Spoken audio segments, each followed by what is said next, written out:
Carb challenges. I don't even like to call them cheat days, but this is kind of what most people, including myself, use them for.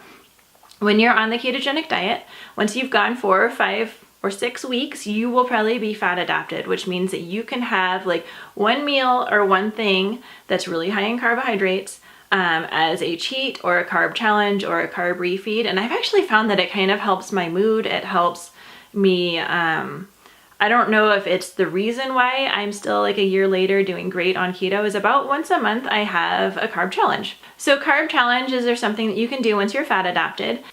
It can help you know that you feel good on keto. It can kind of take away the social restrictions for being on keto. Like if you're going to a rehearsal dinner for your best friend's wedding, or you're going to someone's 50th birthday party and you'd like to participate in the meal without having special accommodations, or if you're just PMSing and want Ben & Jerry's really bad, it's good to do it strategically, and that's what it can be called, a carb refeed.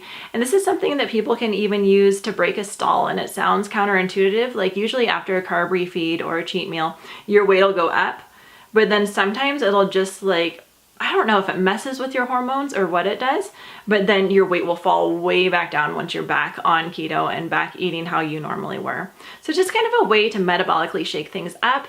And if you think of like in traditional cultures, probably people were on keto for most of the winter, like fall, winter, spring.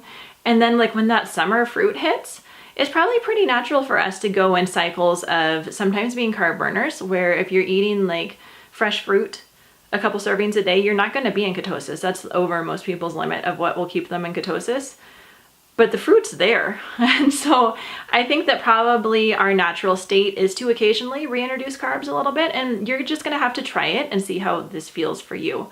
If you're someone that can't stick to just one meal and you're very black and white, you're probably gonna have a hard time with this. If this is something that you can like maybe make rules around, which what I do is I won't do this unless I'm PMSing or it's a special event. And those are just like my rules that I have for myself, to not be like, oh, well, this will be a cheat meal or that'll be a cheat meal. I would recommend not doing them more than 3 weeks like together.